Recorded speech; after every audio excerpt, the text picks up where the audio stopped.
السلام علیکم ورحمۃ اللہ وبرکاتہ۔ دل کی صفائی۔ مسلمان اپنے ظاہر کے ساتھ اپنا باطن اور اپنے لباس کے ساتھ اپنا دل بھی صاف ستھرا اور چمکدار رکھنا چاہتا ہے۔ دل کی یہ صفائی گناہوں پر ندامت، سچی توبہ اور آئندہ کے لیے گناہوں سے اجتناب کے عزم سے حاصل ہوتی ہے۔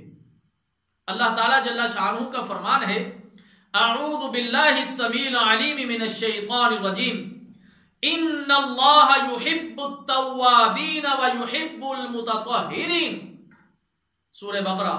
بے شک اللہ ان لوگوں سے محبت کرتا ہے جو خوب توبہ کرنے والے ہیں، اور ان سے بھی محبت کرتا ہے جو خوب پاک صاف رہنے والے ہیں۔ اللہ تعالیٰ جل شانہ سے دعا ہے کہ اللہ تعالیٰ ہمیں کثرت سے توبہ اور استغفار کرنے کی توفیق عطا فرمائے، اور ہر قسم کے چھوٹے بڑے گناہ سے ہمیں بچنے کی توفیق عطا فرمائے۔ والسلام علیکم ورحمۃ اللہ وبرکاتہ۔